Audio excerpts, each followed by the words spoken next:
Hoy hablaremos de la Edad Media. Claro, la primera edad será la edad antigua, en donde vamos a encontrar a Grecia, vamos a encontrar a Roma, Egipto, Mesopotamia. Incluso si hablamos a nivel americano encontraremos a Caral. Muy bien, claro, eso fue en la edad antigua. Pero la edad antigua, ¿cuándo terminó?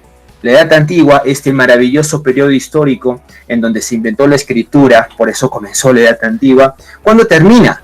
Termina cuando el Imperio Romano, vasto como era, enorme como era, será dividido. Fue dividido en dos Romas, la Roma occidental y la Roma oriental por otra parte. ¿Pero qué sucede? Sucede que, tal como manda el universo, un día una tenía que caer primero, de manera inevitable, es parte de la existencia. Y la primera Roma que va a terminar cayendo será Roma occidental.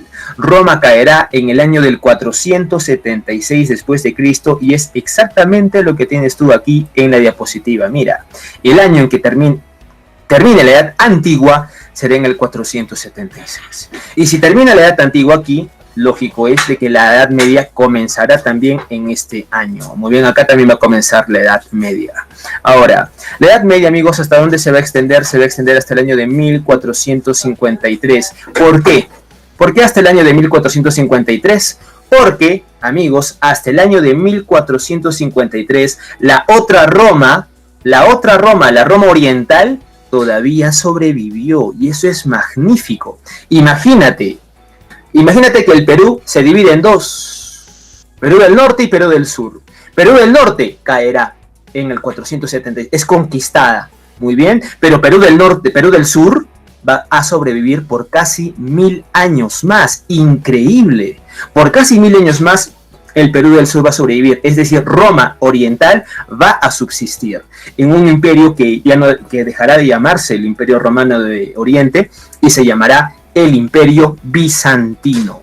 Ese era el nombre de Roma oriental, el Imperio Bizantino. Nunca te olvides. Si la universidad o alguna institución de educación superior te llegara a preguntar a ti, oiga, ¿cuál será el imperio que vino después, el imperio que sobrevivió a la caída de Roma? Respuesta, el Imperio Bizantino. Muy bien, entonces ahí tienes al Imperio Bizantino con su capital, Constantinopla. Pero ¿qué pasó con el Imperio Bizantino? ¿Qué pasó con Constantinopla? Serán conquistados, como todo en la vida, ¿verdad? Incluso como tu corazón. Todos somos conquistados en algún momento, ¿correcto? Y en el caso de Roma Oriental, serán conquistados por los turcos otomanos, muy bien, en el año de 1453, como ves en la diapositiva. Los turcos otomanos liderados por su gran monarca, Mohamed II, bacán ese nombre, Mohamed II. ¿Cómo hizo Mohamed II para destruir las indestructibles? Yo sé que es contradictorio, pero escucha. ¿Cómo hizo Mohamed II para destruir los muros indestructibles de Constantinopla? Constantinopla era la ciudad mejor defendida del planeta Tierra. Unos murallones pero alucinantes, infranqueables, impenetrables. Pero lo que nadie sabía es que Mohamed II se trajo un regalito.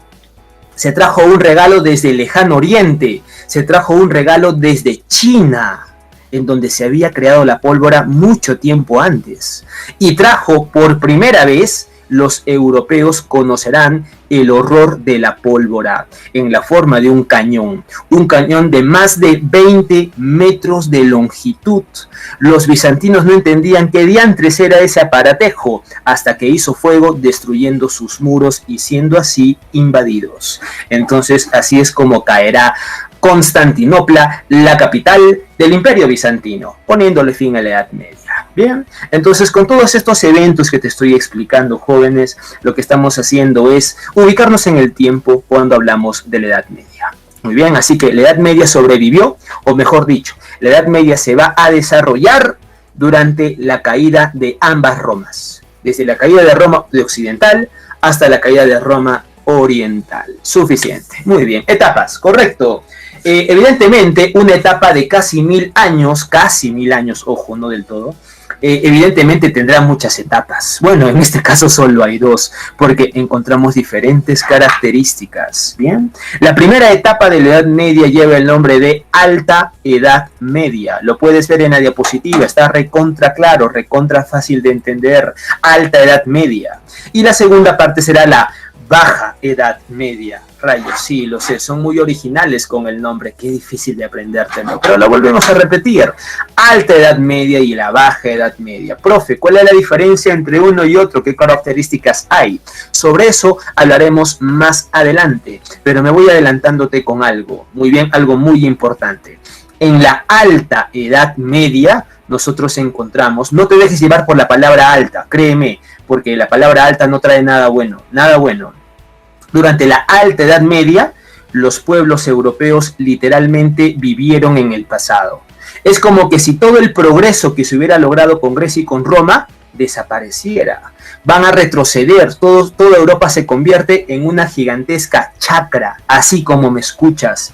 No hay ninguna actividad económica salvo la agricultura. Por eso te dije, toda Europa se va pues a, no sé, ¿qué te digo? Se va a convertir en un gigante campo de cultivo.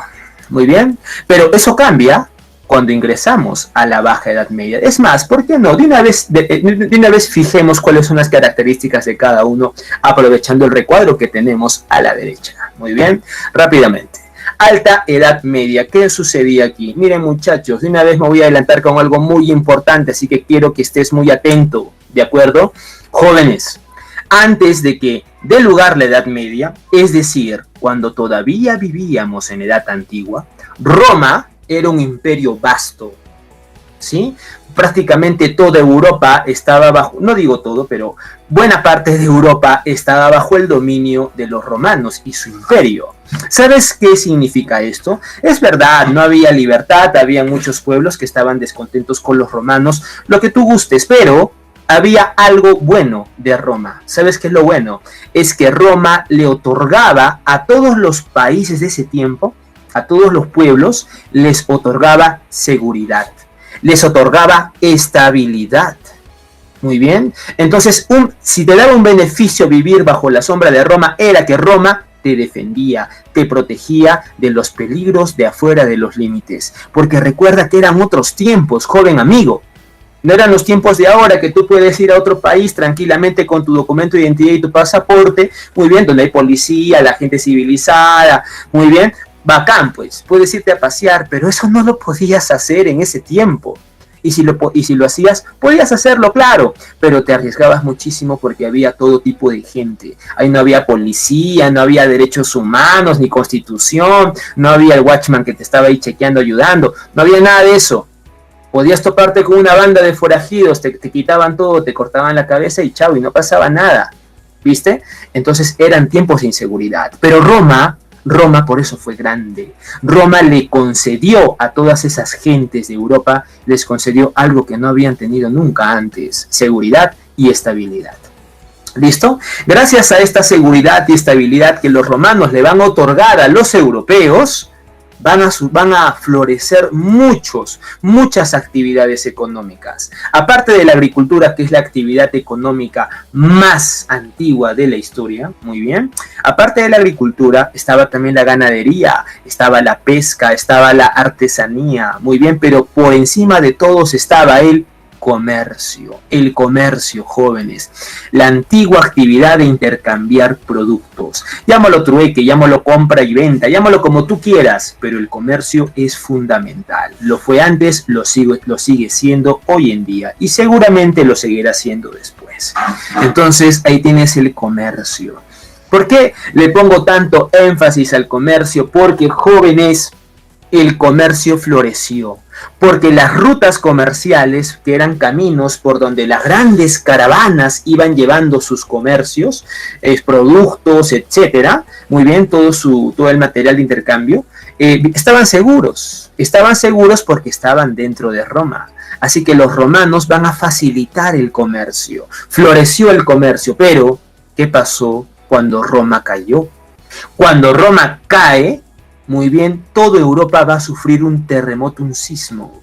De pronto ya no hay seguridad, de pronto ya no hay estabilidad, De pronto ya no hay un imperio que te protege. Y lo más bravo, no hay nadie que proteja las rutas comerciales. Así es que el comercio literalmente sufrirá una caída, sí, una caída libre en su producción. Nadie quiere comerciar. Nadie quiere comerciar porque en cualquier momento te encuentras con una banda de bárbaros y te quitan todo y te matan a ti y a tu familia. ¿Viste? Por ende, jóvenes, una de las principales consecuencias de la caída de Roma Occidental será la desaparición del comercio. Y ese dato es fundamental para entender la Edad Media. Al desaparecer el comercio, solo queda una sola actividad, ¿verdad? Mira, acá lo estoy explicando, mira, acá observa. En los tiempos de Roma había comercio y había agricultura. Pero ahora que Roma ha caído, el comercio ya no existe. Adiós comercio. Y al ya no haber comercio, solo quedará la agricultura como la única actividad económica. La artesanía desaparece. La ganadería prácticamente también desaparece. Muy bien. La pesca también, el comercio desaparece, solo quedará la agricultura. ¿Qué significa esto? Que ahora toda Europa, dedicará sus esfuerzos a la agricultura. Allá a nadie le interesa el comercio, solamente importa cultivar y trabajar la tierra. Por eso este fenómeno en el que Europa literalmente se convierte en un enorme campo de cultivo se le conoce con el nombre de la ruralización. ¿Ruralización por qué? La palabra ruralización viene de rural. Y rural tiene que ver con las chacras, con el campo, con la agricultura, con los campesinos, ¿viste? Entonces, eso significa el fenómeno de la ruralización, jóvenes amigos míos. ¿Listo? Importante. Otra de las características bravas de la Edad Media, jóvenes, es que los reyes que antes habían gobernado toda Europa, ahora van a entrar en decadencia, se van a debilitar, como pongo aquí, van a perder poder. Pero ojo, los reyes, pese a que entran en decadencia y pierden mucho poder, los reyes no van a desaparecer. Los reyes seguirán existiendo, malviviendo, subsistiendo, pero no van a desaparecer. Muy debilitados como quieras, pero no desaparecieron. Dato importante. Profe, ¿y quién se hará con ese poder? Ese poder de los antiguos reyes, ¿a quién pasa? Pasará a dos figuras muy importantes. Dos figuras que son los protagonistas de la Edad Media. A los famosos señores feudales y a la famosa Iglesia Católica, que acumuló un poder, pero así brutal. Muy bien, hasta el día de hoy. Muy bien, entonces con toda esta explicación previa, ahora sí podemos explicar algunas de las características de la Edad Media que podemos ver en el recuadro de la derecha. Que por cierto yo no lo hice, ¿sí? No me voy a robar el crédito del buen hombre que hizo esto, de la buena dama que lo fabricó. Lo encontré en la web, súper esencial, bien compendiado, bien explicado, así que lo comparto con ustedes para su provecho. Muy bien, Alta Edad Media. ¿Cuándo comenzó? La Alta Edad Media, que vendría a ser la primera parte de esta etapa histórica, comenzó en el siglo V, en el siglo V. Estamos hablando del año 400. Porque te recuerdo que en ese año cayó Roma de Occidente, en el 476. Como te estaba explicando hace un rato, durante la Alta Edad Media, la única actividad económica será la agricultura y en mucho menor medida la ganadería, pero esencialmente la agricultura. Ahora, jóvenes, una pregunta, vamos, y responde sin ningún tipo así de reparo. De hecho, estamos acá para trabajar. Así que, buen amigo, dime, si hablamos de agricultura, ¿qué será más valioso para estas personas? ¿El oro, los animales o la tierra? ¿Tú qué dices? Vamos, ¿tú qué dices? Vamos.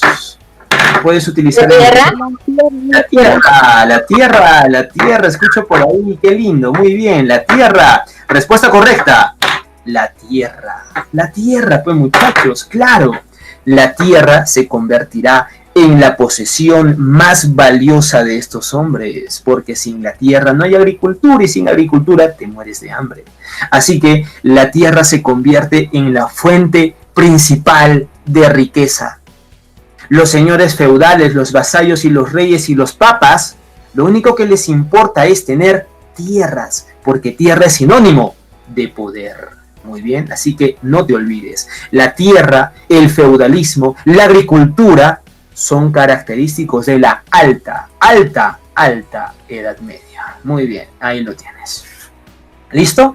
Ahí puedes ver que acá los nobles vivían en los castillos. Acá el gráfico los llama nobles, pero como tú deberías llamarlos es el de señores feudales. Muy bien. Y estos señores feudales van a hacer un contrato con las personas que no tienen dinero, que están desposeídas. Muy bien. Y este contrato se llama vasallaje. A ver, te voy a explicar lo del vasallaje. Mira, observa y escucha con mucha atención lo que te voy a contar porque es bien bravo. Muy bien, acá no figura bien, así que te explico. Observa, tú eres un noble, tú eres un señor feudal. Y como noble que eres, tienes dinero, tienes riqueza. Pero te das cuenta de que ahora el dinero ya no vale tanto. Y por eso tú te vas a apropiar de un enorme pedazo de tierra. Mira el gráfico que estoy haciendo ahí. Esto es muy interesante lo que te voy a explicar. Ahora, ¿qué era el señor feudal? El señor feudal dice, esta tierra de aquí en adelante es mi reino. Es como mi pequeño reino. Y gente, literalmente lo era.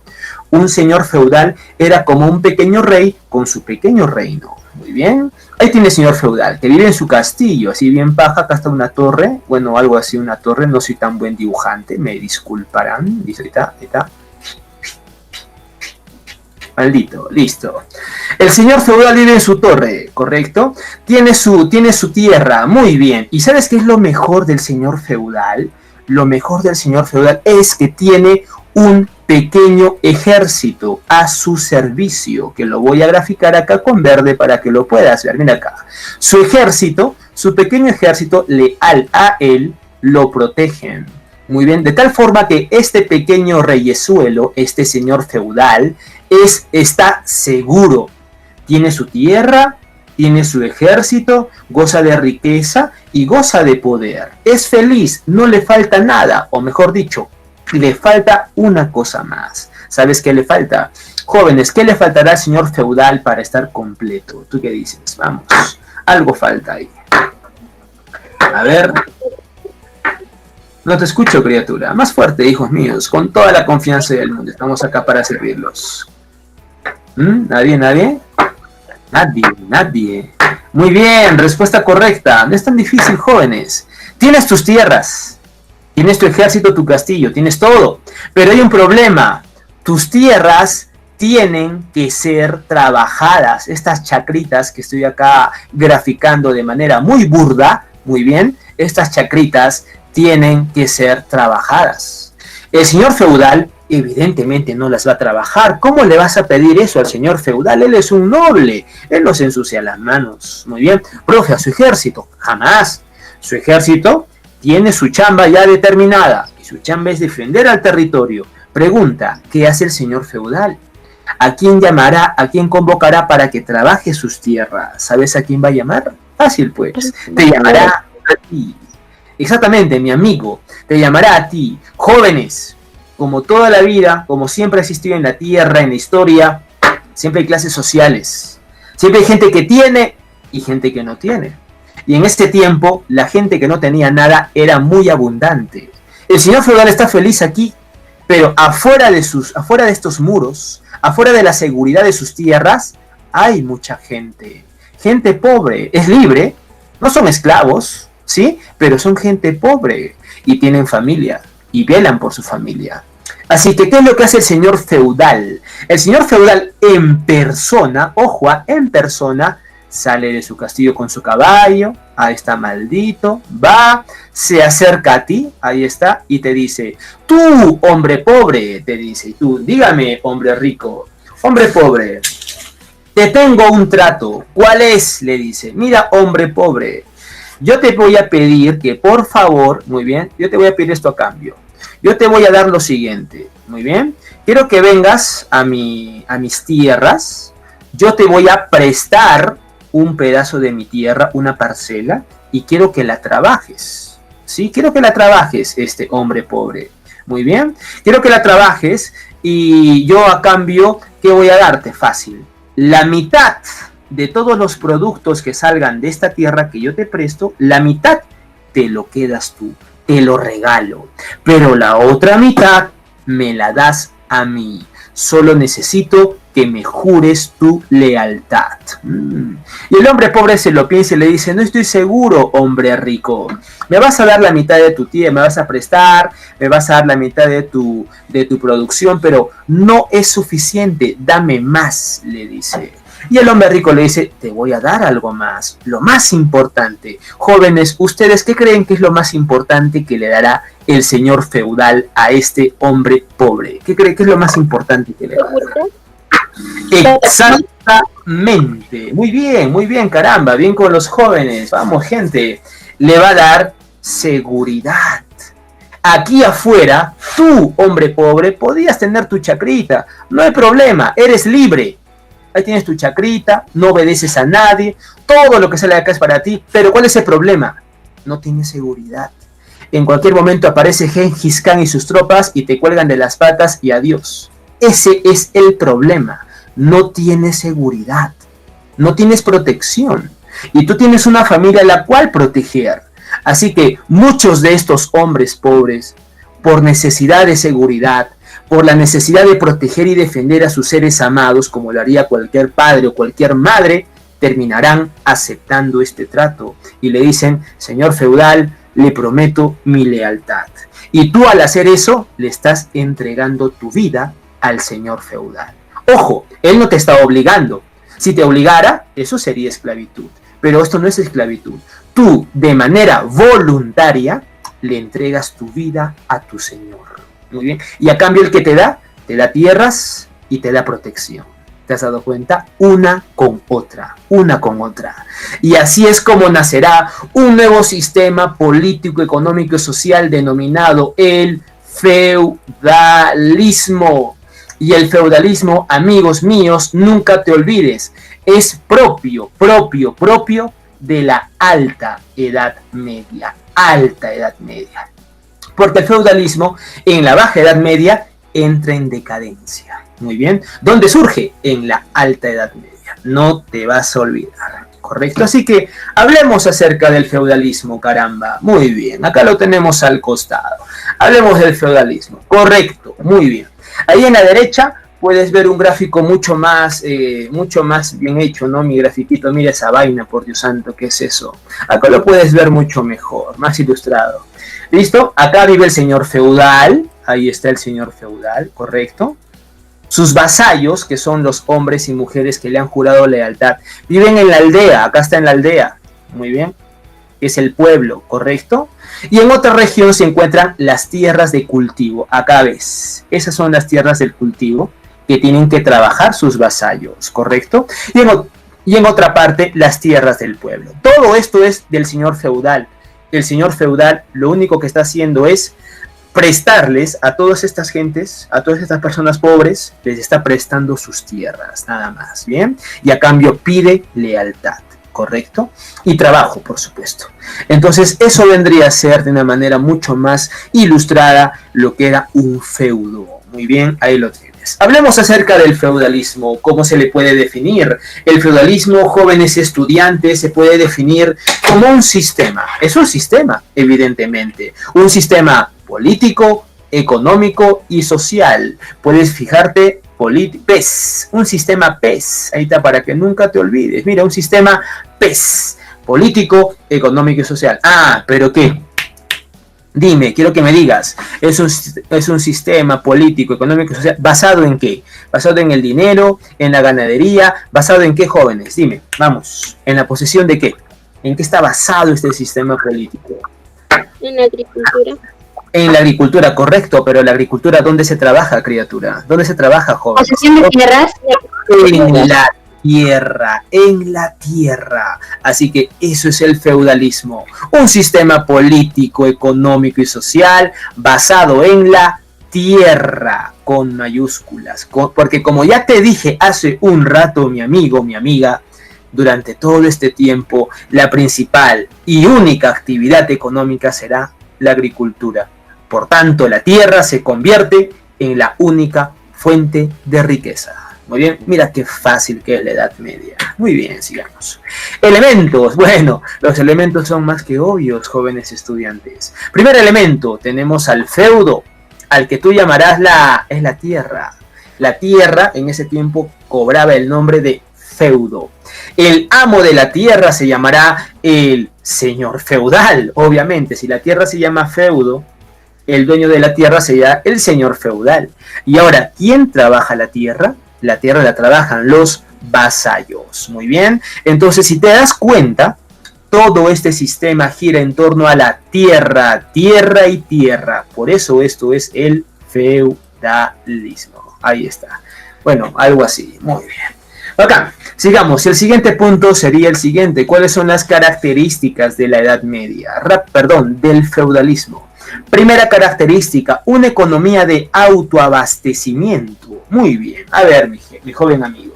Déjame hacerte un análisis y luego te voy a hacer una pregunta bastante sencilla. Mira, imaginemos que tú te encuentras con tu familia, tú vives de la agricultura, muy bien. E imaginemos que de toda tu parcela de tierra, digamos que es un topo, solo es un ejemplo, de tu topito de tierra, estamos en los tiempos de Roma. Muy bien, en los tiempos de Roma. A ver, gente, durante los tiempos de Roma, ¿cuáles fueron las dos actividades económicas principales? Vamos, a ver, habla, convénceme. Dime, te lo dije hace un rato. ¿Cuáles son las dos actividades económicas durante el tiempo de Roma? Vamos, 5, 4, nadie. 3, 2, ¿te acuerdas? ¿El comercio, la artesanía? La artesanía no, pero el comercio sí. La agricultura. Jóvenes, durante el tiempo de Roma, las dos actividades principales serán, mira, acá lo tenemos. Lo volvemos a revisar porque quiero que aprendan muy bien este tema. Mira, durante el tiempo de Roma, acá está, mira, observa, solamente habían, ahí está, lo borramos esto, solamente habían dos actividades económicas, comercio y agricultura, durante el tiempo de Roma. Pero cuando Roma cae, ¿cuál desaparece, jóvenes? Habla, ¿qué actividad económica desaparece? ¿Cuál desaparece con la caída de Roma? El comercio. Comercio, perfecto. Quedando solamente la agricultura. Muy bien. Ahora, imaginemos, en el ejemplo que te estaba diciendo, imaginemos que estamos todavía en el tiempo de Roma. ¿Listo? Es decir, hay agricultura y hay comercio. Ahora, acuérdate del topito de tierra. Imagínate que de tu topo de tierra sale un total de, es un ejemplo, de 2 sacos de papas. ¿Listo? Te salen 2 sacos de papas. Pero hay un problema. Acá hay algo extraño. Tú y tu familia solo necesitan un saco de papas para vivir, un saco de papas para comer. No necesitas más. Pregunta, ¿por qué esta familia produce otro saco de papa? ¿Por qué? ¿Qué me podría decir? A ver. Para hacer comercio, para vender. Exactamente, muy bien. Para comerciarlo, pues. Tú estás produciendo de más porque ese saco de papas extra, tú lo vas a utilizar para comerciarlo, para venderlo, para hacer trueque. Bueno, ve tú, muy bien, tú lo comercias. Pero eso era en el tiempo de Roma. Ahora, cuando Roma cae y el comercio desaparece, pregunta, ¿será o no será necesario producir 2 sacos de papas? Dime, ¿tú qué dices? ¿Sí o ya no? Si el comercio desaparece, ¿tú qué dices? ¿Será o no será necesario producir 2 sacos de papas? ¿Tú qué dices? Vamos. Sí será necesario, dice. Muy bien, correcto. ¿Alguna más? Otra respuesta, vamos, para analizarlo. Rápido, mi gente. Utilicen el chat. Bien, sería. Sí sería. Muy bien, sí sería importante. Muy bien. Pregunta. ¿Por qué? ¿Por qué sí sería necesario tener 2 sacos de papas? ¿Por qué?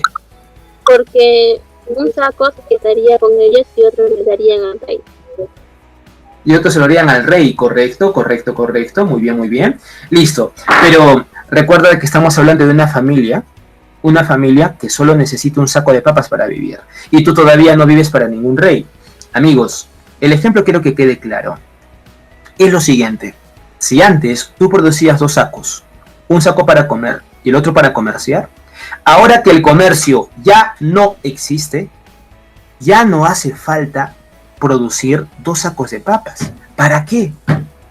Basta con uno. Uno te basta y te sobra para poder comer bien tú y tu familia.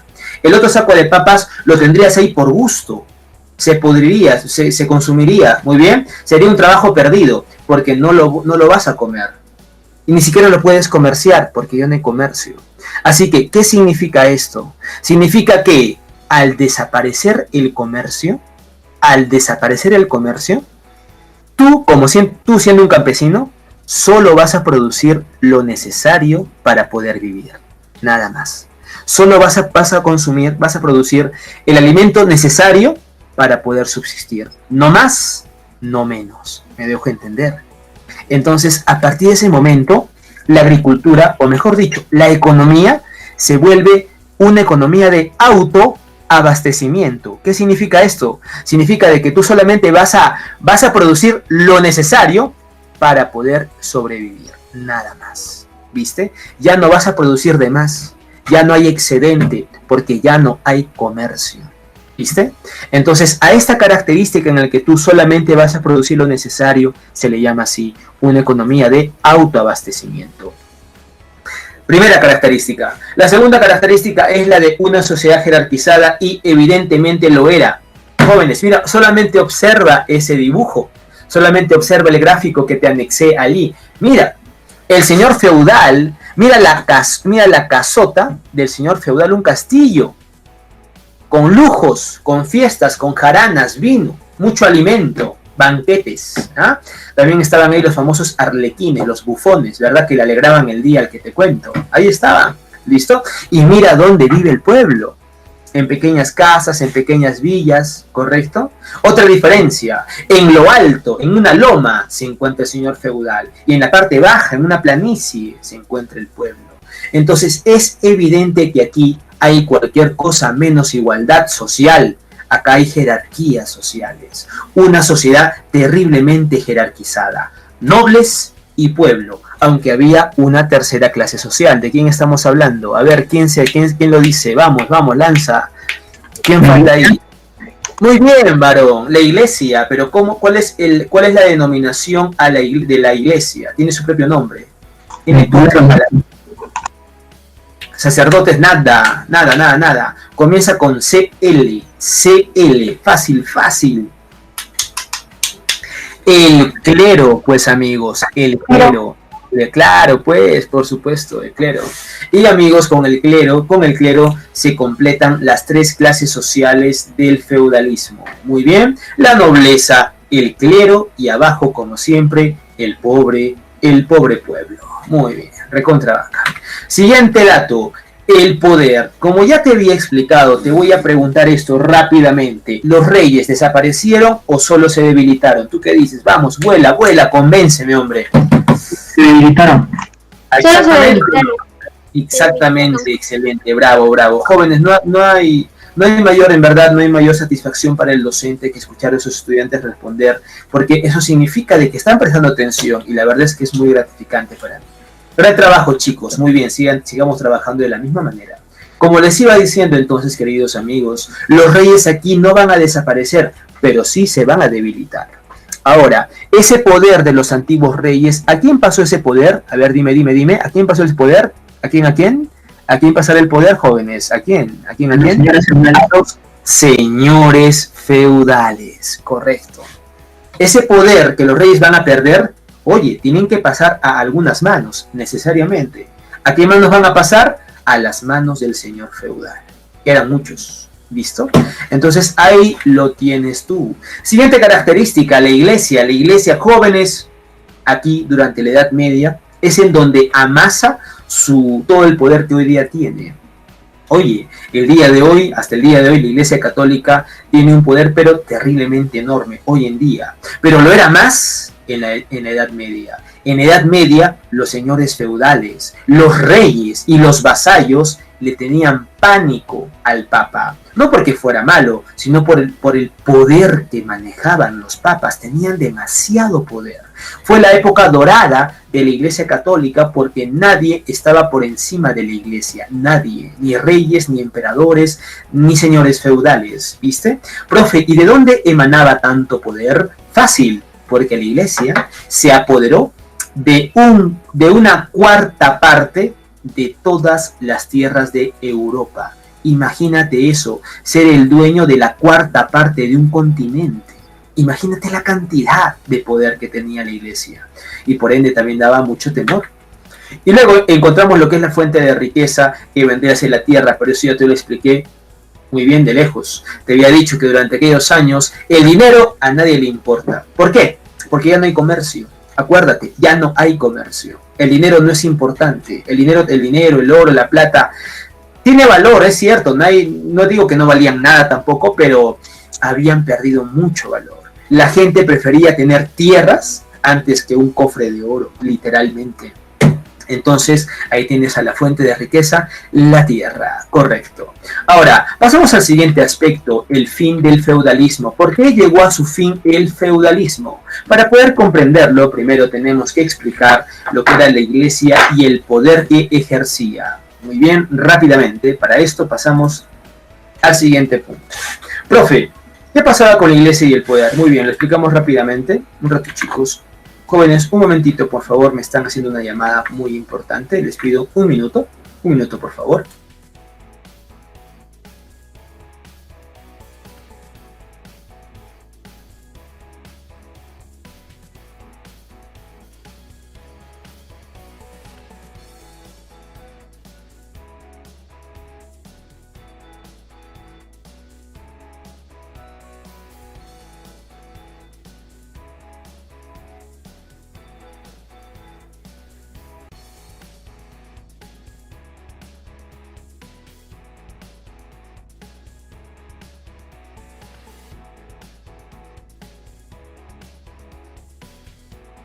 Muy bien, chicos, gracias por la espera. Muy bien.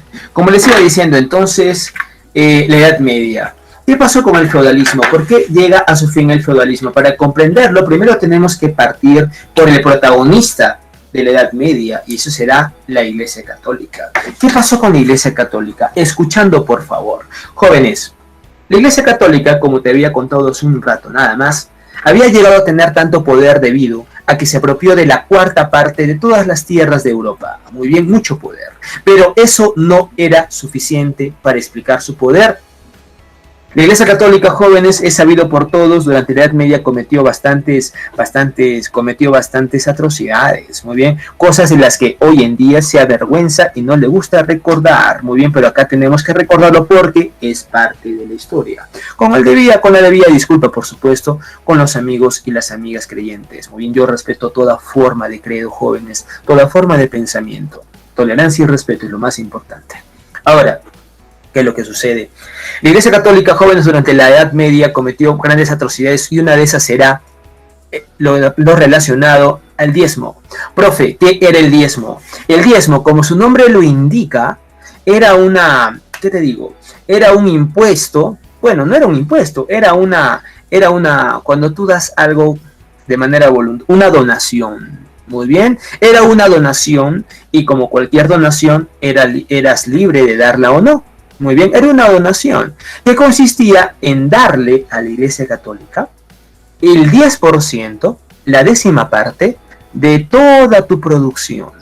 Muy bien, de toda tu producción, ¿correcto? Eso era. Listo, así de sencillo. Tú producías 10 papas, le tenías que dar una papa a la Iglesia Católica. Era la décima parte. Muy bien.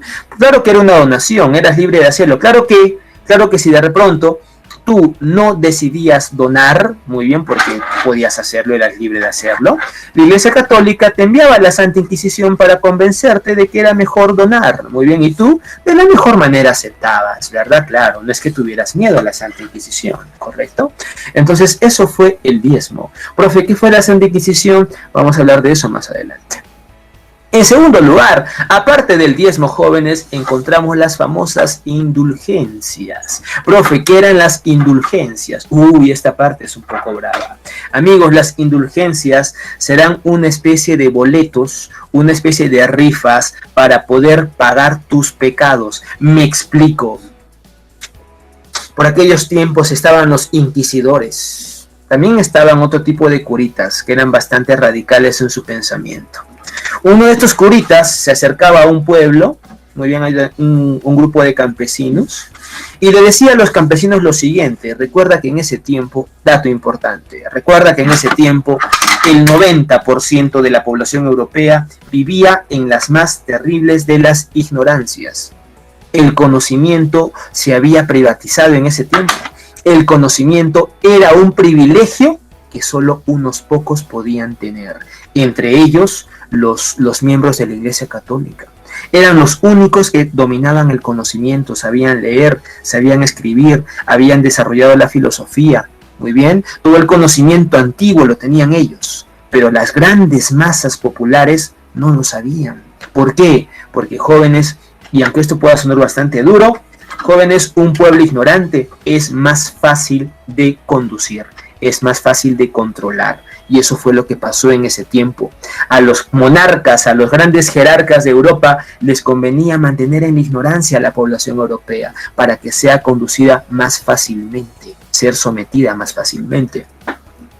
Así que en ese tiempo los curitas, muy sabios, muy astutos, muy doctos, ¿qué harán? Aprovechándose de la ingenuidad de la población, uno de estos curitas convocaba a toda la gente en la plaza, tomaba una vela y se comenzaba a quemar la palma de las manos. Así, una cosa horrible. Ojo, se quemaba, 3er grado, la palma de las manos. Por eso está loco, está enfermo el cura. No. ¿Por qué lo hacía? Para meter miedo a la población. Y le decía, miren, les mostraba su mano quemada, chamuscada, no empollada. Les decía, miren, así van a sufrir ustedes si es que tienen pecados. Arderán eternamente en las llamas del averno del infierno. Y la gente, pues, oye, se va a asustar. ¿Quién no le tiene miedo, pues, al dolor, no? ¿Verdad? Claro que sí. Entonces la gente se va a asustar, se va a espantar por las palabras del cura, porque ¿quién no tiene pecadillos en su cabeza, en su vida, verdad? No hay santos en este mundo. Muy bien. Tampoco digo que seamos los peores, pero caramba, ¿no? Nadie es perfecto. Entonces, con este temor, con este argumento, la gente se espantaba y decían, curita, padrito, ¿qué hacemos? No queremos arder en el infierno así, no, jamás. El cura decía, hay una manera de que ustedes se les perdonen sus pecados. ¿Cómo? Decían, ¿no? La gente. Fácil. Y el curita sacaba una especie de tarjetas llamadas indulgencias, que consistían en que tú, por un monto bastante cómodo, muy bien, unos 5 peniques, comprabas tu indulgencia y a cambio uno de tus pecados era perdonado. ¿Sí? Así como lo escuchas, ¿correcto? Los ángeles agarraban tus pecados y ¡chas!, borraban uno. Muy bien. Y así, tú comprabas 10 pecados desaparecían. Y si tú comprabas 33.520 indulgencias, todos tus pecados, muy bien, eran perdonados. De forma tal que al morir, tú por un tubo te ibas al cielo, al paraíso. Muy bien, ahí con los ángeles. Evidentemente, jóvenes, hoy en día esto nadie se lo tragaría. Muy bien, bueno, de repente sí, no lo sé, pero habrá mucha gente que seguramente no aceptaría algo así, porque es incongruente, no tiene sentido. Pero en ese tiempo eso hacía la Iglesia Católica. Se aprovechaba del miedo, y del miedo que les daba el dolor de arder y de sufrir del infierno, para poder, pues, sacarle plata a la gente, ¿no? Entonces esto fue bastante grave. De hecho, la Iglesia Católica tiempo después, mucho tiempo después, porque esto lo hizo por mucho tiempo, muchos siglos después, pedirá disculpas, ¿no? Porque esto fue realmente una bajeza realmente. En fin, entonces esas fueron las indulgencias, ¿correcto? Uno de los grandes escándalos de la Iglesia. Por otra parte, encontramos la Santa Inquisición, que será, sin lugar a dudas, el pañuelito sucio más bravo de la Iglesia Católica, que era la Santa Inquisición. La Santa Inquisición era una institución que consistía en identificar y salvar, escucha muy bien lo que te digo, porque eran las palabras que ellos utilizaban, en identificar y salvar el alma de todos los herejes, de todos los paganos. Ojo, ellos van a salvar tu alma, no tu cuerpo. Ya fuiste, ya sonaste. ¿Por qué? Imaginemos de que tú, de pronto, de pronto eres ateo, digamos. Es un ejemplo, nada más, es un ejemplo. Si le ves digamos que tú, por miedo a la iglesia, pues de repente tú ibas a la iglesia, ibas a misa, ¿no? Porque de pronto te tachan de una cosa. Pero un día se te escapa y le comentas a un amigo, oye, yo soy ateo. Ya. El amigo te podía acusar. Y sin ningún tipo de investigación, sin ningún tipo de de pesquisa, la Iglesia Católica te va a identificar, la Santa Inquisición, y te van a llevar a sus calabozos y allí, muy bien, te van a torturar hasta que confieses tus crímenes. Profe, y si no tenía un crimen, te lo sacaban a dolor. Así que tenías, no importa que inventarte, pero tenías que confesar algún crimen. Tenías que confesar las acusaciones que te imputaba la Santa Inquisición. Así no fuera verdad, tenías que aceptar, porque te torturaban hasta que aceptaras. Y una vez que aceptabas, la Santa Inquisición recién podía salvar tu alma. ¿Cómo, profe? Matando tu cuerpo, asesinándote. Muy bien. Entonces, es una forma bastante extraña de salvar tu alma, torturándote y obligándote a confesar crímenes que nunca has hecho. Profe, ¿eso sucedió? Pero por supuesto que sí. Lo que llama la atención y lo que en lo personal me parece pero monstruoso es lo ingeniosos que fueron los inquisidores para inventar máquinas de dolor. Oye, la ciencia estaba prohibida, pero sí estaba bien crear máquinas que procuraran dolor, máquinas de tortura. Profe, la ciencia estaba prohibida, por supuesto. En aquellos tiempos la ciencia era considerada un arte del gran cornudo, un arte del Satanás, literalmente. Ahí tenemos el ejemplo del gran Giordano Bruno, ese hombre magnífico, un héroe de la ciencia, hoy en día un mártir de la astronomía. ¿Qué hizo Giordano Bruno? Y sobre esto tenemos que hablar también, porque tiene que ver con tiene que ver con la escolástica. Profe, ¿qué era la escolástica? Me explico. La escolástica, jóvenes estudiantes, era la filosofía imperante durante la Edad Media. No era esa filosofía maravillosa de la antigua Grecia, en donde los filósofos se preguntaban acerca de la naturaleza del universo, se preguntaban acerca de la naturaleza de la realidad, de qué estamos hechos, quién es el hombre, quién es el ser. ¡Qué hermoso! No hablamos de Platón y Aristóteles, con su mundo de las ideas, muy bien, claro que sí, con la metafísica de Platón, con la lógica, nada de eso. Sócrates, todo eso desapareció. La filosofía de la Iglesia Católica, la escolástica, es completamente distinta. ¿Por qué? En la escolástica, lo más importante es Dios.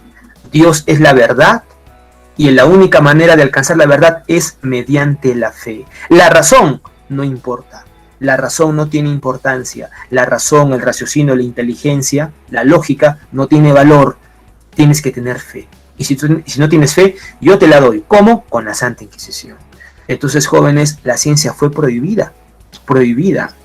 Si sabes qué se creía en ese tiempo, el único argumento astronómico que se creía en ese tiempo era que la Tierra era el centro del universo.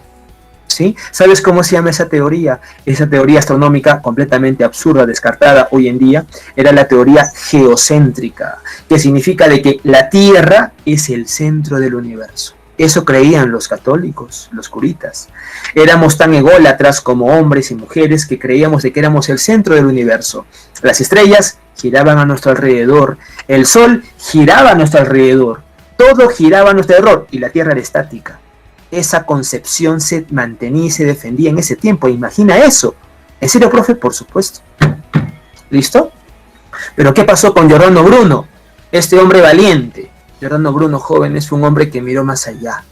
Fue un hombre que, en contra de su tradición, él siendo católico, siendo curita, él estudió astronomía y se dio cuenta de que lo que decían los libros era algo completamente absurdo. Y dijo, no, lo siento, camaradas, a toda la jerarquía eclesiástica, lo siento, pero no, pues, la Tierra no es el centro. La Tierra solo es un cuerpo más que orbita en el universo. Y el hombre planteó la teoría de que la Tierra, junto con los demás planetas, giraban alrededor del Sol. Eso planteó Giordano Bruno. Profe, tenía razón, pero la Iglesia Católica lo persiguió. Y le dijo una y otra vez, tú eres curita, tienes que retractarte, retráctate, Giordano Bruno, retráctate, o si no, llega la Santa Inquisición. Pero Giordano Bruno, como todo hombre valiente y consecuente con sus principios y pensamiento, nunca negó, jamás. Ni siquiera cuando lo pusieron en un palo, le pusieron maderas a su alrededor y le prendieron fuego y lo quemaron vivo, ni siquiera allí ese hombre negó lo que decía. Él decía, muy bien, yo soy más leal a la verdad que a la iglesia. Muy bien, eso fue lo que dijo. Y Giordano Bruno, amigos, ardió y murió. Lo quemaron vivo, que es una de las peores muertes que le puedes dar a una persona. Entonces, eso fue, jóvenes, la Santa Inquisición, una institución que lejos de propender a la prosperidad, al desarrollo, solamente nos retrasó por siglos y siglos, ¿correcto? Lo tienes entonces. Bien, otra de las grandes vergüenzas de la Iglesia Católica vendría a ser el Index Librorum Prohibitorum. Muy bien, es en latín, como puedes fijarte. ¿Qué significa esto? Significa, jóvenes, el Index Librorum Prohibitorum era una lista negra con todos los libros que estaban prohibidos leer. Es decir, mira, la Iglesia Católica tiene tanto poder que hasta te controla lo que tienes que aprender y lo que no tienes que aprender. Jóvenes, cuando un partido político, un gobierno, un estado, una ideología, una religión, cualquier cosa, te prohíbe conocimiento, entonces ya estamos hablando de una cosa bien enferma, de algo que ya se enfermó, algo bonito que ya se corrompió. Porque desde el momento en que alguien te prohíbe la información, entonces están atentando contra tu propia libertad, jóvenes. Eso hizo la Iglesia Católica. Agarró una lista de obras y las prohibió. Y si a ti te encontraban con un ejemplar de esta lista negra, Santa Inquisición, así de simple. ¿Viste? El conocimiento fue vetado a la gente, a la población, amigos. Por eso, si hoy día tú quieres abrir los ojos, quieres ser más realista, quieres progresar, de pronto quieres ver el mundo tal cual es, pues entonces abre los ojos. ¿Cómo? Conociendo, aprendiendo, leyendo. El conocimiento es poder, se dice, y no por nada se dice eso. Otro, el conocimiento te hará libre, y eso también es verdad, amigo mío. Así que ahí tienes tú el Index Librorum Prohibitorum. Muy bien, la lista negra de los libros. Estaban prohibidos leer, la lista negra. Entre ellos estaba mucha filosofía. Muy bien. Una de las víctimas de esta lista negra, ¿sabes cuáles fueron? Fueron los libros sagrados de los aztecas. Qué pena, jóvenes, los aztecas, esta maravillosa civilización, cultura, imperio, de allá de Mesoamérica, México. Cuando llegaron los españoles, los aztecas desarrollaron la escritura. A diferencia de los incas, los aztecas sí desarrollaron la escritura. Y los aztecas con su escritura tenían una cuantiosa cantidad de libros sagrados. Imagínate toda la riqueza, todo el conocimiento que esta maravillosa cultura había desarrollado por sí misma. Pero ¿qué pasó? Llegaron los españoles, los conquistaron, luego llegaron los eclesiásticos, llegaron los curas, llegó la Iglesia Católica, ¿y qué hizo? Agarró estas obras únicas en el mundo y las quemó, les prendió fuego, así como me escuchas, ¿viste? Al margen de lo que, si es que es o no pagano, hereje o no, en contra de tu religión, oye, imagínate la cantidad de contenido cultural que se ha perdido por culpa de la Iglesia Católica. Una cosa triste, realmente. Entonces, amigos, cuando una sociedad recae en esto, ya es el acabose. Lo mismo pasó en el tiempo de Adolfo Hitler. Cuando Hitler, muy bien, comenzó a levantar grandes hogueras en donde se quemaban libros, todos los libros se les prendía fuego. A todos los libros que no eran escritos por alemanes, se les va a prender fuego. Así de radical era ese pensamiento. Por tanto, jóvenes, toda sociedad que llega a ese extremo ya es una sociedad que está en franca decadencia. Y la Iglesia Católica era parte de esto. Muy bien. Otro de los elementos negativos de la Iglesia Católica era la famosa simonía. ¿Qué era la simonía? Lo que pasa exactamente el día de hoy. Muy bien. Y te voy a confesar algo que es bastante desagradable. Muy bien. ¿Qué pasa? Suele pasar. Al menos en los exámenes anteriores. Yo no sé si ahora. Pero ¿de qué estoy hablando, profe? Tú quieres un cargo público. Tú quieres ser alcalde. Tú quieres ser de repente congresista. Pero nunca has acabado ni primaria ni secundaria. Eso no hay problema. En el Perú eso no es ningún problema. Te podemos sacar un certificado de estudios de cualquier parte. Lo podemos fabricar con un poco de Photoshop. Muy bien. ¿Sí? Siempre y cuando tengas la cantidad de plata suficiente para pagar. Si tienes dinero y pagas a la persona indicada, tú puedes convertirte en lo que tú quieras, en presidente, en alcalde, en juez, etcétera. Muy bien. Entonces, tú estás comprando un cargo público. Así como hay postulantes que para ingresar a la universidad pagan para que los profesores les resuelvan sus exámenes. ¿Viste? Entonces, jóvenes, eso suele pasar también. Muy bien. Eso también pasaba en el tiempo de la Iglesia Católica, en el tiempo de la Edad Media. Había muchos hombres que querían ser pues parte de la Iglesia Católica y al no tener vocación, ni fe, ni cultura, fácil, ¿qué hacían? Compraban el cargo. Metían billete y se convertían en parte de la Iglesia Católica. A ese vicio se le va a denominar la simonía, la compra y venta de cargos eclesiásticos. Muy bien. Y por otra parte, tenemos el nicolaísmo. Profe, ¿qué era el nicolaísmo? El nicolaísmo, jóvenes, vendría a ser cuando tú rompías tu voto de castidad, tu voto de virginidad. Muy bien, me explico. Si tú quieres convertirte en un miembro de la Iglesia Católica, evidentemente eso se respeta. Las personas son libres de hacer lo que gusten con sus vidas, por supuesto. Siempre y cuando seas feliz, no hay problema. Pero, ¿qué pasa? Cuando tú quieres ser miembro de la Iglesia Católica, tienes que hacer un juramento. Tú, solo, tú sola. Nadie te obliga. Tú te comprometes a nunca en tu vida tener ningún tipo de contacto sexual. Y digo ninguno. Con ninguna persona, ni siquiera autoprovocado. Nada de estimulación sexual, cero. A ese juramento que hacen tanto los hombres como las mujeres se le conoce como los votos del celibato. Muy bien, cosa que a mí, bueno, me parece un poco extremista, puesto que el acto sexual es algo completamente natural.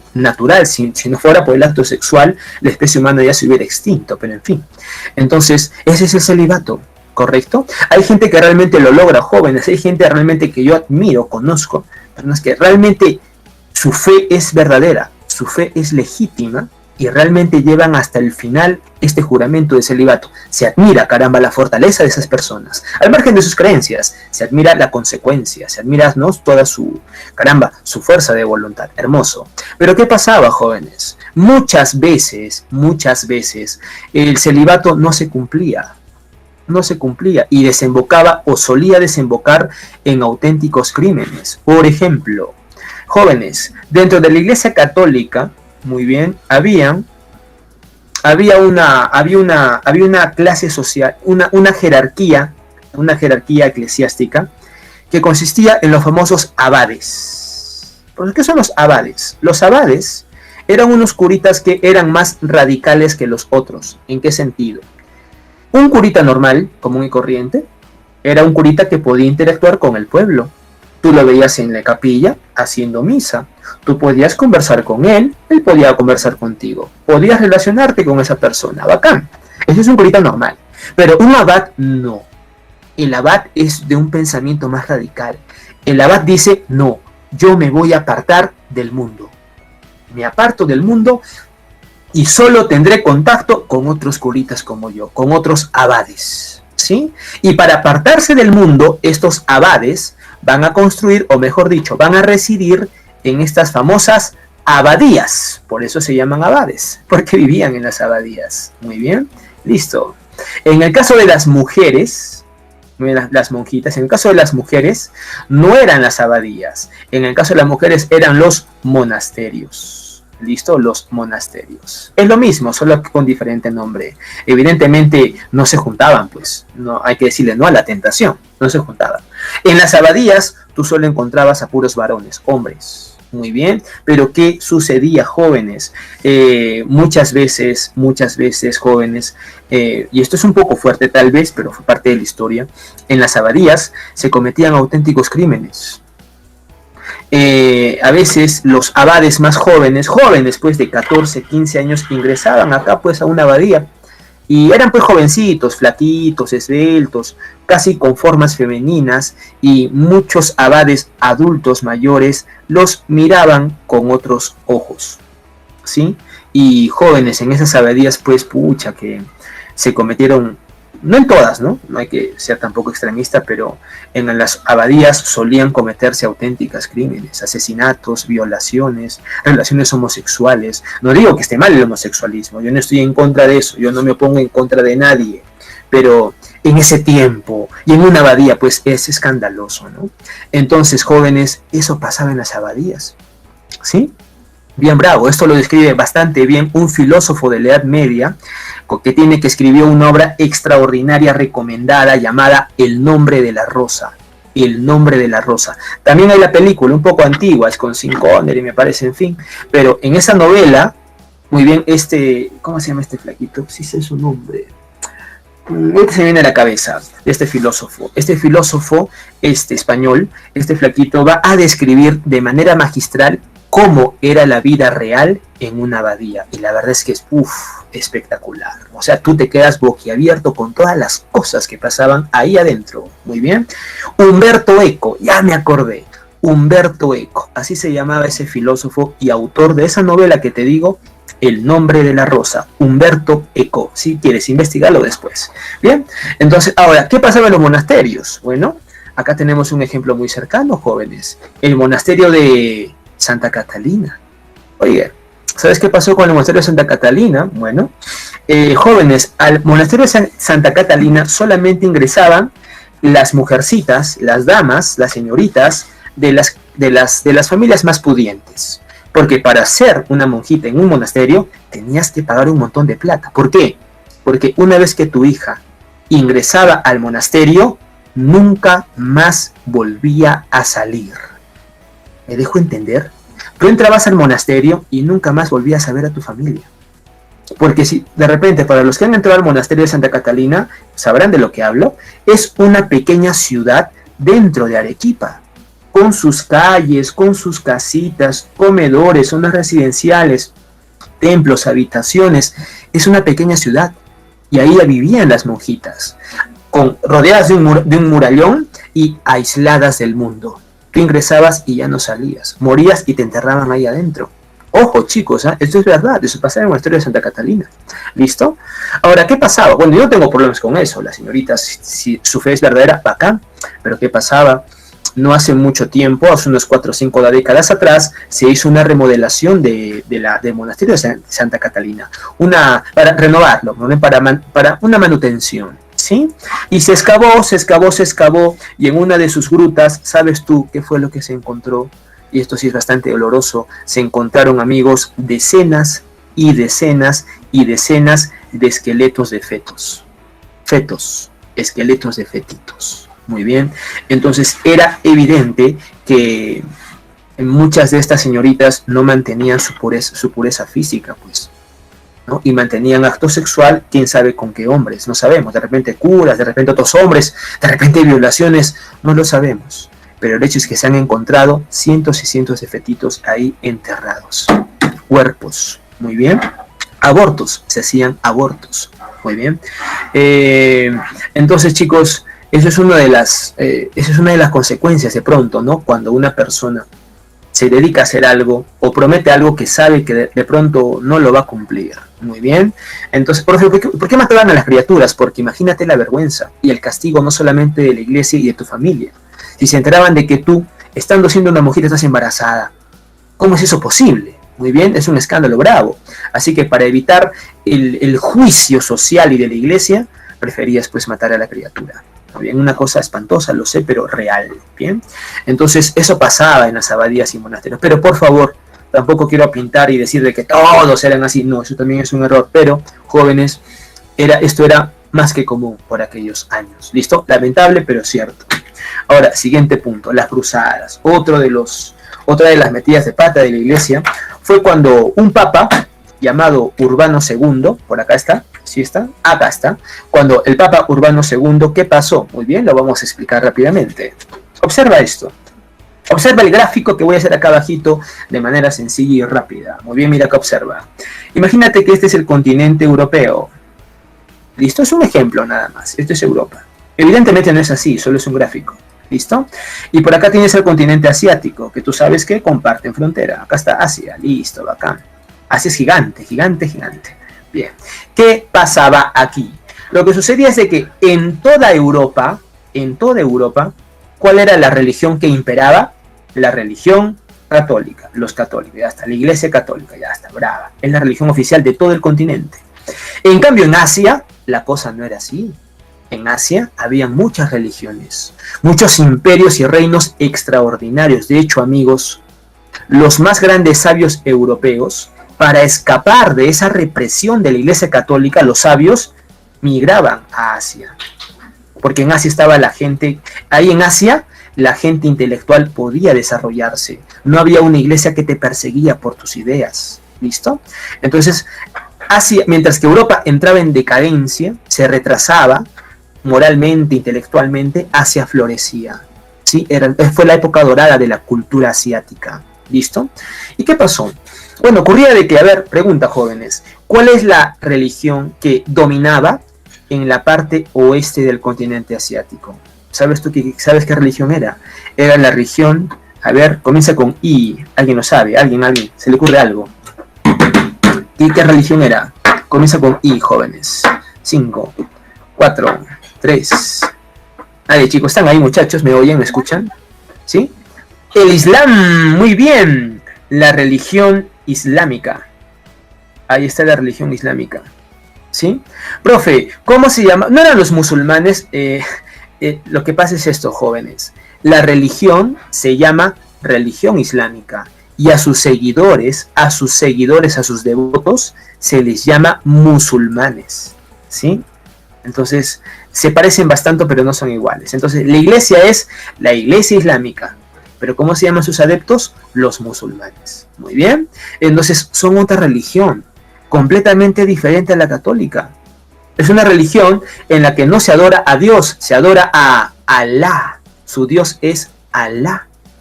Ellos no tienen la Biblia, ellos tienen otro libro sagrado. A ver, ¿cuál es el libro sagrado de la religión islámica, gente? ¿Alguien lo sabe? El Corán. Muy bien, Paco. Excelente, muy bien. Qué gusto da. Cultura general. El Corán. El Corán es el libro sagrado de la religión islámica. Entonces, mira, son dos religiones totalmente diferentes. Pero hay un problema. Los papas de la Iglesia Católica están tan cegados de poder que un día Urbano II, bravazo el Urbano II, ¿qué dice? Pesca y dice lo siguiente: pueblo europeo, dice, ¿qué le dicen? Ayer he soñado y Dios me ha dicho, ojo, así con estas palabras, ¿eh? Dios me ha dicho que quiere recuperar Tierra Santa. Pregunta, jóvenes, ¿cuál es el más grande profeta de la Iglesia Católica? ¿Quién es? ¿Quién es el más grande profeta de la Iglesia Católica? A ver, ¿quién es? ¿Quién es?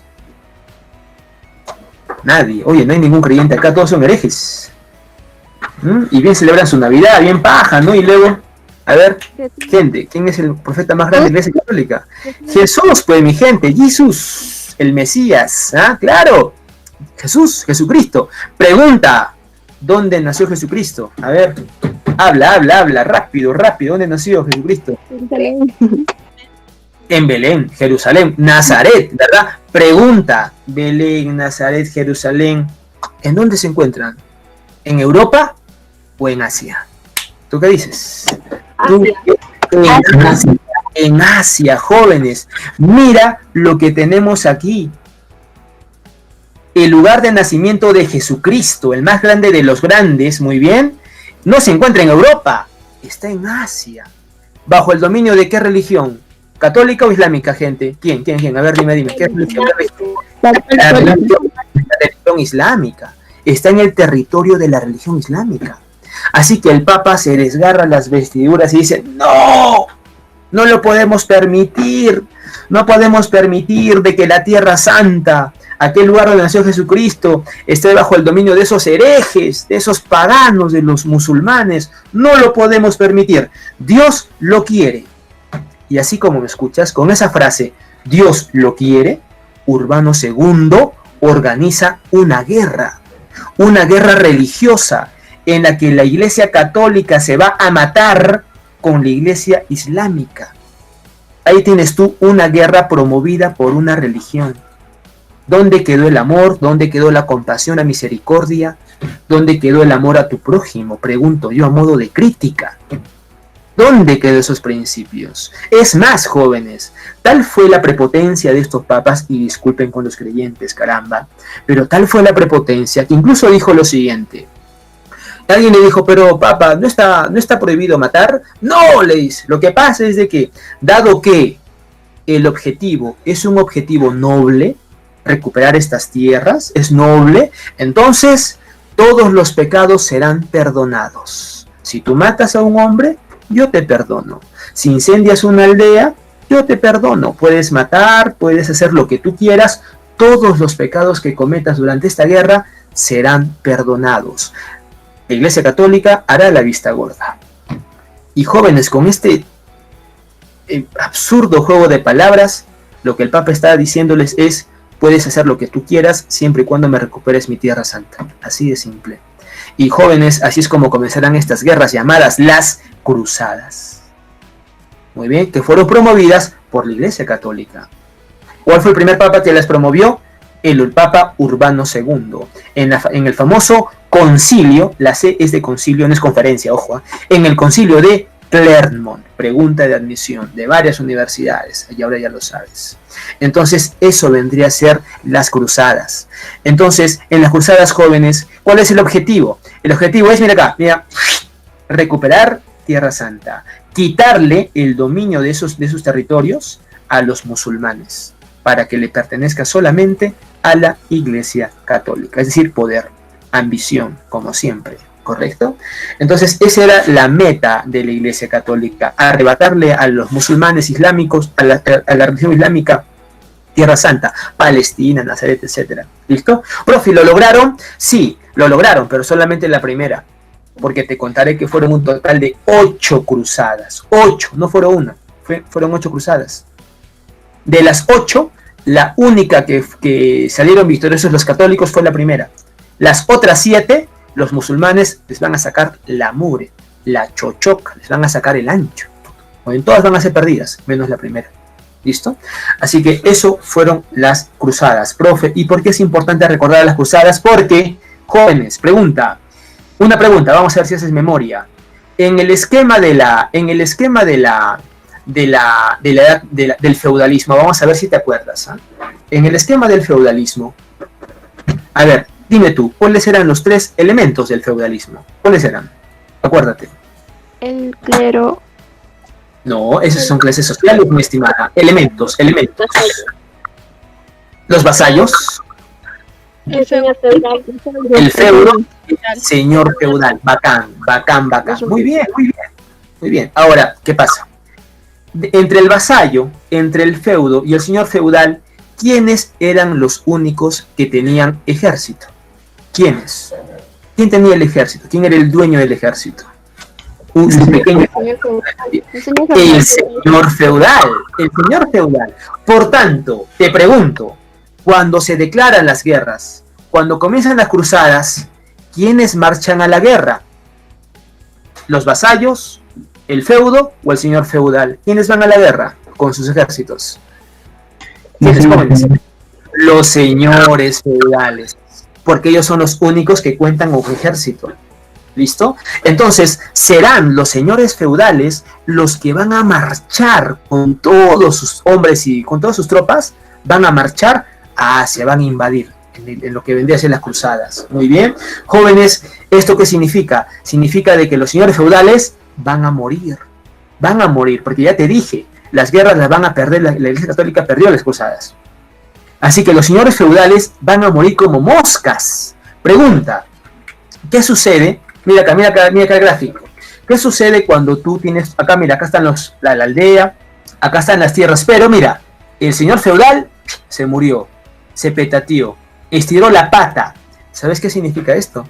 Significa que ahora el pueblo, los vasallos, están solos. ¿Y sabes qué es lo que van a hacer? Se van a apropiar de todas estas tierras. De todo, pues. Si ya no hay señor feudal, se murió. Y al apropiarse de esto, ¿sabes qué comienza a resurgir? Comienzan a resurgir las ciudades. Esas ciudades que antes estaban de moda en el tiempo de Roma y que habían desaparecido, ahora resurgen. Y por eso, jóvenes, acá si tú ves a la derecha, dice acá, causas del resurgimiento urbano. Es decir, las ciudades comienzan a resurgir. Muy bien. Entonces, la principal causa para el surgimiento de las ciudades será las cruzadas. Porque gracias a las cruzadas, los señores feudales mueren. Y el feudalismo entra en decadencia. Así que no te olvides de esto. la principal causa para la decadencia del feudalismo serán las cruzadas. Muy bien, porque iban a morir los señores feudales, ¿correcto? Entonces, suficiente, acá borramos esta parte, como te iba diciendo, mira acá, los cruzados, ¿quiénes eran los cruzados? Los cruzados eran pues todos estos señores feudales que marchaban al campo de batalla. ¿Por qué se llamaban cruzados? Porque, como todos estos hombres, esta era una guerra religiosa, todos estos hombres que marchaban al campo de batalla tenían una cruz roja, acá encima de su armadura, una cruz roja, ¿listo? Cruz, por eso se les va a llamar los cruzados. Muy bien, ahí lo tienes, correcto, fácil, muy bien. Renacimiento urbano, como te había dicho, ¿por qué va a renacer la ciudad? Renace la ciudad porque el feudalismo entra en decadencia. ¿Por qué entra en decadencia? Porque los señores feudales van a morir durante las cruzadas. Y al morir, estas ciudades van a renacer. Pregunta, ahora vamos a ver una pregunta analítica. Jóvenes, si el señor feudal muere, pregunta, ¿quién recuperará su poder perdido? ¿Quién? ¿Quién? Te lo dije. El rey. Exacto, los reyes. ¿Te acuerdas de los reyes, verdad? Yo te dije, ellos no murieron, se debilitaron. Pero ahora que los señores feudales han muerto, ¿quién recupera ese poder? Los reyes. Entonces, así es como recuperan su poder los reyes, jóvenes. ¿Qué pasó con el comercio? El comercio renace. ¿Por qué renace el comercio? Fácil. Porque las cruzadas van a hacer grandes movilizaciones de ejércitos, ¿sí? Van a establecer rutas militares por donde andan los ejércitos. Pero con el paso del tiempo, esas rutas militares comenzarán a ser transitadas ya no solamente por militares, sino por comerciantes. Así que, jóvenes, el comercio también comenzará a renacer. Mira qué buena noticia nos ha traído la cruzada. Entra en decadencia el feudalismo y renace ¿qué? Renace el comercio, renacen las ciudades. ¿Te has dado cuenta? Todo gracias a las cruzadas. ¿Viste? Alucinante. Como te iba diciendo, los vasallos, esa población, esos campesinos, ahora van a comprar su libertad, dado que el señor feudal ya está muerto. Muy bien. Y así es, jóvenes, como el feudalismo entrará en decadencia, pasando así tiempo después a lo que será la Edad Moderna. Muy bien, y el tema lo dejamos aquí. Muy bien. Vayamos a las preguntas, por favor. Muy bien, acá dice preguntas tipo admisión. Muy bien, acá está. Primera pregunta dice: Carlomagno era rey de la tribu bárbara que... Muy bien, explicamos lo de Carlomagno rápidamente. Profe, ¿quién era Carlomagno? Fácil. Muchachos, cuando Roma cae y es destruida, se forma un imperio que duró muy poco tiempo. Muy poco tiempo. Ese imperio se llamaba el Imperio Carolingio. Y su gran rey era Carlomagno. ¿Bien? Carlomagno era un rey bárbaro. Era un rey bárbaro que tuvo la oportunidad de unificar a todos los demás reyes bárbaros. Los unificó. Y al unificarlos, formará este imperio llamado el Imperio Carolingio.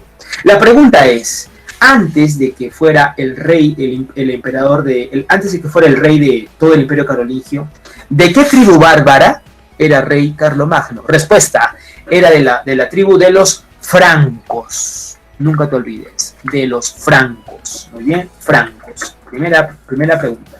Siguiente pregunta, dice: ¿cuál fue el sistema de organización social, política y económica predominante durante la Edad Media? Dime, ¿cuál es la respuesta? Fácil. ¿Cuál es, jóvenes? La tierra. No, la tierra no es la tierra. Es un sistema, acuérdate de sistema político, económico y social. ¿Te acuerdas? Pues, político, económico y social.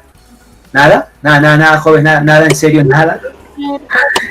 El feudalismo, jóvenes, el feudalismo, muy bien, no te olvides, el feudalismo fue un sistema político, económico y social. Muy bien. Siguiente. ¿Qué papa estableció en 1184 el inicio de la Inquisición medieval? Eso no lo explicamos suficientemente, así que lo decimos ahora. Fue tal Gregorio VII. Gregorio VII fue el que estableció, el que creó la Santa Inquisición. Recuerda, la Santa Inquisición tenía por objetivo salvar a las personas. ¿Cómo? te voy a salvar torturándote hasta salvar tu alma. Era bien bacán esa forma de salvarte. Bien, ahí lo tienes. Siguiente, ¿qué significa que el feudo o la economía feudal sea de autoabastecimiento? Jóvenes, ¿qué era una economía de autoabastecimiento? Vamos, rápido, rápido, amigos, rápido, ¿qué era? Que sobrevivían con lo que existían. Exactamente, exactamente. Una economía de autoabastecimiento es cuando tú solamente produces lo necesario, no más y no menos. Muy bien, correcto, correcto. Muy bien, mi estimada, gracias. Muy bien. Solamente produces lo necesario. Acá está, muy bien. Listo. Siguiente. ¿Qué es el teocentrismo? A ver, no lo explicamos, pero tú lo puedes deducir. ¿Qué será el teocentrismo? Joven amigo, joven estudiante, dime. Teocentrismo. 5, 4, 3. ¿Se gira en torno a la religión? Excelente, mi gente. Muy bien, muy bien. Jóvenes, el teocentrismo no sería más que una sociedad, un país que gira en torno a la religión, en torno a Dios. Todo es Dios. Dios es el centro, ¿correcto? Y no te puedes salir de aquel centro. Entonces, eso vendría a ser el teocentrismo. Muy bien, chicos, gran trabajo. Bien, entonces la religión como centro de la sociedad. Ahí está. Uy, caray. Listo, hermoso, maravilloso, muy bien. Siguiente, jóvenes, ¿qué fueron las cruzadas? Rápido. ¿Qué fueron las cruzadas? Guerras religiosas. Fueron unas guerras religiosas, pero ¿entre quién? ¿Entre quién? A ver, ¿quién me dice? ¿Entre quién? Católicos e islámicos. Correcto, correcto. Entre dos religiones, la religión católica y la religión islámica. Muy bien, acá lo pongo. La religión católica, ¿qué fue acá? Católica versus la religión islámica. Muy bien, caramba. Islámica, correcto, qué lindo. Fácil. Muy bien, sigamos, mi gente. Dice, ¿cuál fue el principal factor que contribuyó a la decadencia del régimen feudal? ¿Cuál fue? Te lo dije hace un ratito. ¿Cuál fue, gente? ¿Cuál fue? ¿Nadie? Muy bien, excelente. Karen, Camila, Magdiel, Amparo, Freddy. Perfecto, jóvenes, gran trabajo. Serán las cruzadas, correcto. Muy bien, acá está. Listo, sas. Siguiente pregunta. Las cruzadas fueron guerras religiosas que emprendieron ¿quién? ¿Quién las emprendió? ¿Quién lo emprendió? ¿Quién fomentó? Correcto, pero ¿cómo se llaman los monarcas de la Iglesia Católica? Su máxima autoridad. Los papas, mi gente, los papas, machazos. Ajá. ¿Con el objetivo de qué? Recuperar. ¿Recuperar qué? Lindo, recuperar Tierra Santa. ¿Qué era Tierra Santa para ellos? ¿Qué era la Tierra Santa? ¿Qué era la Tierra Santa? Correcto, correcto. Los lugares por donde había nacido Jesús y por donde había peregrinado, llevando la palabra de Dios. Muy bien, ahí lo tienes. Listo. ¿Cuáles son los elementos del feudalismo? Ya, regaladazo, mi gente. ¿Cuáles son los elementos? El feudo. Feudo. ¿Qué más? Vasallos. El pelindro y el vasallo. Correcto, correcto. Buen trabajo, gente. Finalmente, el sistema feudal surgió básicamente después de ¿qué? Te lo dije hace un ratito. ¿Cómo se llamó ese imperio? Ese imperio que se formó luego de la caída de Roma. Te lo dije hace un rato. El imperio carolingio. El imperio carolingio. ¿Cómo se llamaba su emperador? Carlos Magno.